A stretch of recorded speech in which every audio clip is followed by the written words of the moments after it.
Welcome to DY news. కోడూరులో చంద్రబాబు వెన్నుపోటుకు 2 ఏళ్లు కొరముట్ల ఆదరణలో భారీ ర్యాలీ. తిరుపతి జిల్లా రైల్వే కోడూరు నియోజకవర్గంలో వైఎస్ఆర్సీపీ రాష్ట్ర అధ్యక్షులు మాజీ ముఖ్యమంత్రి వర్యులు వైఎస్ జగన్మోహన్ రెడ్డి ఆదేశాల మేరకు చంద్రబాబు పాలనపై ప్రజలు విరక్తి చెందుతూ కోడూరు నియోజకవర్గం మాజీ శాసనసభ్యులు కొరముట్ల శ్రీనివాసులు కూటమి ప్రభుత్వంపై మండిపడుతూ వారి ఆధ్వర్యంలో ఈ శుక్రవారం నాడు రైల్వే గేట్ నుండి బస్టాండ్ వైఎస్ఆర్ విగ్రహం వరకు భారీగా ర్యాలీ చేపట్టడం జరిగింది. చంద్రబాబు సూపర్ 6 ఏమయ్యాయో గోవింద గోవింద, ఇచ్చిన హామీలు ఏమయ్యాయి గోవింద, సూపర్ 6 పథకాలు ఏమయ్యాయి గోవింద అని నినాదాలతో వేలాది మంది నిప్పులు చెరిగి కూటమి ప్రభుత్వం చెప్పిన వాగ్దానాలు నెరవేర్చని బాబు దిగిపోవాలని అన్నారు. ఈ కార్యక్రమంలో మాజీ శాసనసభ్యులు రాష్ట్ర అధికార ప్రతినిధి కొరముట్ల శ్రీనివాసులు, నియోజకవర్గంలోని 5 మండలాల కన్వీనర్లు, సర్పంచ్లు, ఎంపీటీసీలు, నాయకులు, కార్యకర్తలు, అభిమానులు, మహిళా కార్యకర్తలు ఈ ర్యాలీలో పాల్గొని 6 పథకాలు ఏమయ్యాయి బాబు అని వైఎస్ రాజశేఖర రెడ్డి విగ్రహం ఎదుట నినాదాలతో బాబు చేపట్టిన మోసపూరితమైన పేపర్స్ ను చింపి కాల్చివేయడం జరిగింది.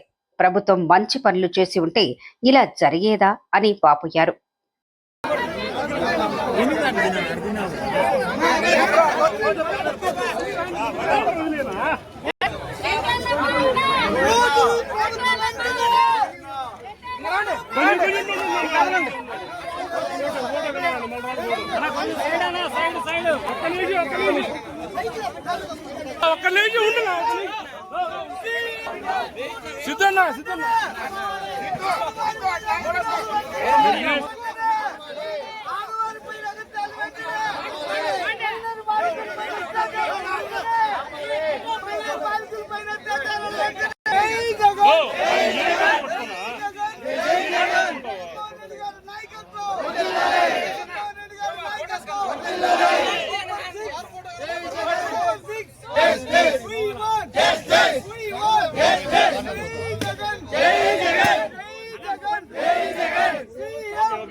సచివాలయ ఉద్యోగులు వెంటనే సచివాలయ ఉద్యోగులపై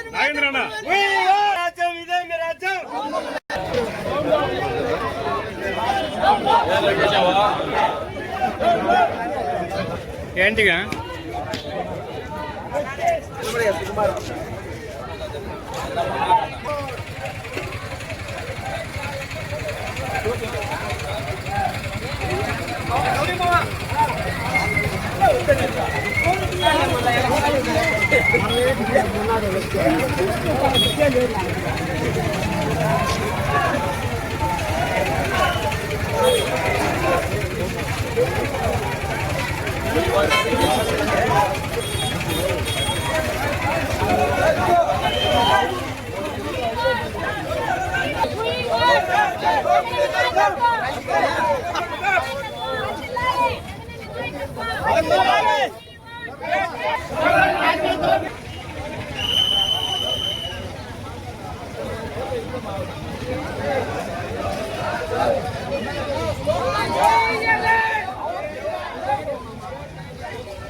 మీరు సైడ్ ఉంటారా తీసేది కొంచెం ఇంకా వెనక్కి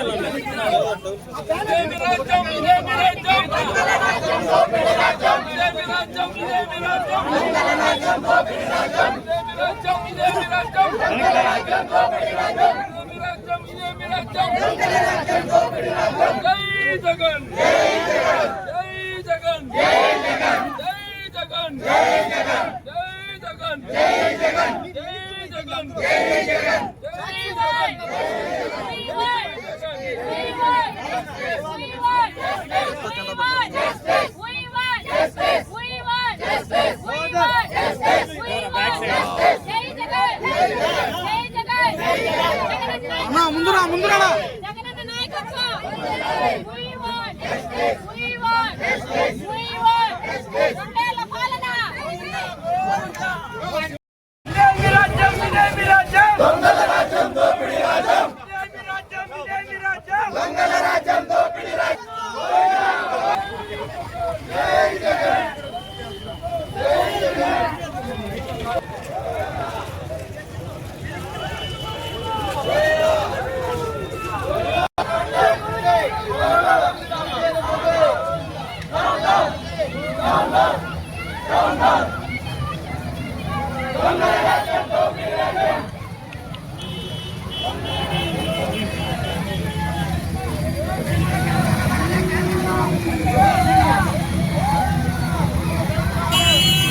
ప్రజలు అడుగుతున్నారు, మీరు ఎలక్షన్లో ఇచ్చిన హామీలు ఏమైనాయి? చంద్రబాబు నాయుడు గారు మా కుటుంబాలు బాగా చేస్తామని, అదేవిధంగా వలస పనులను అడ్డుకుంటామని చెప్పేసి, ఉద్యోగుల పట్టి పిలుపు చేస్తామని, నిరుద్యోగ వృద్ధి ఇస్తామని చెప్పేసి, మహిళలకు రక్షణ కల్పిస్తామని చెప్పేసి, వ్యాపారస్తులకు నిలకడగా వాళ్ళ వ్యాపారం కల్పిస్తామని చెప్పి, ఈ యొక్క రాష్ట్రానికి అన్నదాత అయినా అన్నపూర్ణ అయినా రైతులను సుభిక్షంగా ఉంటామని చెప్పేసి, వాళ్ళకి అన్నదాత సుభిక్షంగా వేస్తామని చెప్పేసి, అదేవిధంగా వాళ్ళ బిడ్డలను ఆదుకుంటామని చెప్పేసి ఈ రాష్ట్రాన్ని అన్ని రకాలుగా అభివృద్ధి చేస్తున్న చంద్రబాబు నాయుడు, పవన్ కళ్యాణ్, బీజేపీ ఈ హామీలు ఏమైపోయినాయి? గడిచిన 2 సంవత్సరాలు కూడా ఏ హామీ కూడా నెరవేర్చకుండా ప్రజలు మోసం చేసే పరిస్థితిలో ఉన్న పెన్షన్ కూడా తీసేసే కార్యక్రమం పెట్టావు. ఉన్న వ్యాపారులకు ఏదైతే ఈరోజు ఎదుర్కొంటున్న మార్కెట్ ధర, వ్యవసాయం ఈరోజు మామిడికాయ కాదు, నిమ్మకాయ కాదు, అదేవిధంగా బొప్పాయి కాదు, గిట్టుబడి ధర లేదు. ఏమన్నా అడిగితే వాళ్ళ పైన కేసులు. నిరుద్యోగ చదువుకున్న విద్యార్థులు బాగా చదువుకొని ఉద్యోగం రాలని హెడ్సెట్ రాస్తే మొత్తం వాళ్ళకి రాకుండా వాళ్ళ సొమ్ములో దక్కి మొత్తం చింద్రబిందం చేసి మోసం చేసే కార్యక్రమం. పైగా ఒక జీవో పెట్టి, ఆ జీవో ప్యాకార్డుకు బ్రిడ్స్ అనే దగ్గర నెపం పెట్టి దాంట్లో ఉద్యోగాల అవకాశం ఇచ్చాడు. అంటే యువ పాదయాత్రలు ఏదైతే పెట్టినాడో, యువగలంలో ఏదైతే పెట్టాడో పాదయాత్రలో, దాంట్లో తెలుగు తమ్ములందరూ కూడా ప్యాకార్డ్ అనే ఒక జీవో తెచ్చి, ఒక బ్రిక్స్ అనే ఒక జీవో తెచ్చి వాళ్ళందరూ కూడా ఉద్యోగం ఇచ్చే కార్యక్రమం పెట్టాడు. దానికి శాప్ చైర్మన్ ఒకతను ఆమదాల వలస ఒక చైర్మన్, అదేవిధంగా ఒక ఎంపీ, విజయ్ ఎంపీ భరత్ అనే ఒక చైర్మన్, వాళ్ళిద్దరు స్పోర్ట్స్ కోట క్రియేట్ చేసి ఈరోజు చదువుకున్న విద్యార్థులు లక్షల మంది ఈరోజు కూటుపరిచే కార్యక్రమం ఈరోజు చేశారు. ఈరోజు పిల్లలంతా ఆందోళనలో ఉన్నారు, తల్లిదండ్రులు ఆందోళనలో ఉన్నారు. చదువుకున్న విద్యార్థులకు మా కొడుకు ఇంత చదువుకుంటే ఉద్యోగం రాకుండా ఎవరో దొడ్డుదారిన పోయే వాళ్ళ జీవోలు వచ్చి వాళ్ళకందరూ కూడా ఉద్యోగం ఇచ్చే పరిస్థితి ఇస్తారు. ఈ రాష్ట్రం ఏమైపోయింది? రాష్ట్రం ప్రజలంతా ఏమైపోయింది అన్నారు. ఒక రైతు ఒక సురక్షంగా లేదు, రైతులు అనేకమైన కష్టాలు ఎదుర్కొన్నారు. గిట్టుబడి ధర లేదు, మహిళలకు భద్రత లేదు, రైతులకు ఒక భరోసా లేదు, పేద ప్రజలకు ఒక భరోసా, ఒక న్యాయం అనేది లేదు. అందుకే రాష్ట్రం అంతా కూడా ఒక్కసారి కూడా వైఎస్ఆర్ కాంగ్రెస్ పార్టీ ఆధ్వర్యంలో జగన్మోహన్ రెడ్డి గారి ఆదేశంలో ఈరోజు మొత్తం రాష్ట్ర వ్యాప్తంగా బాగా రైల్వే కోడ్ మొత్తం అంతా రోజు భారతీయులు కూడా నిరసన కార్యక్రమం ఈరోజు చేస్తారు. ఇంతమంది నిరుద్యోగులు, రైతులు, ప్రజలు స్వచ్ఛందంగా వచ్చి తన నిరసన వ్యక్తం చేస్తూ ఈ యొక్క భాగస్వాములు అందరూ భాగస్వామి అయి ప్రతి ఒక్కరు కూడా ఈ నిదాలకు ఏదైతే ప్రభుత్వం చేసిన తప్పుదానికి వైఎస్ఆర్సీపీ పోరాటానికి మద్దతు ఇచ్చి అందరూ కూడా ఈరోజు పాల్గొనడం జరిగింది. దీన్ని కూడా రకరకాల కుట్రలతో చేయాలని కూటమి ప్రభుత్వం చేస్తుంది. ఎందుకంటే ముఖ్యమంత్రి గారి ప్రోగ్రాం ఉంది, చేయకూడదు రకరకాల నెపలతో ఆపాలని చూస్తాం. కానీ ప్రజలు కట్టలు తెంచుకొని రోడ్డుపైకి వచ్చి ఈరోజు తన నిరసన కాలాన్ని ఈరోజు ప్రజలు చూపిస్తున్నారు. మేము ఒకటే చెప్తున్నాం, 2 సంవత్సరాలు అయిపోయింది. మీరు ఇచ్చిన పెన్షన్లు 70 లక్షల పెన్షన్లు, జగన్మోహన్ రెడ్డి ఇచ్చిన 70 లక్షల పెన్షన్ దాదాపు 30 లక్షలు చేశారు, దాదాపు 40 లక్షల పెన్షన్ చేశారు. హౌసింగ్ అయితే పూర్తిగా ఎక్కడేసిన బొమ్మలు అక్కడే ఉంది. మహిళలకైతే 15 సంవత్సరాలు దాటిన 18 సంవత్సరాలు వాళ్ళందరూ కూడా 18,000 ఇస్తున్నారు, అధికారం లేదు. 1500 ఇస్తాను ఇప్పుడు మహిళలకు అధికారం లేదు. ఆరోగ్యశ్రీకి తూటుపడిచారు, ఎంప్లాయ్మెంట్కు తూటుపడిచారు.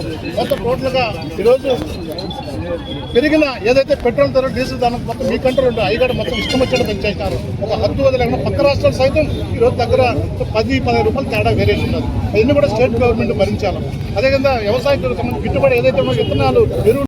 మీకు ఈ వీడియో నచ్చినట్లయితే లైక్ చేయండి, షేర్ చేయండి. ముందుగా కింద ఉన్న సబ్స్క్రైబ్ బటన్ పై క్లిక్ చేయండి. ఎల్లప్పుడూ అప్డేట్ సమాచారాన్ని పొందండి.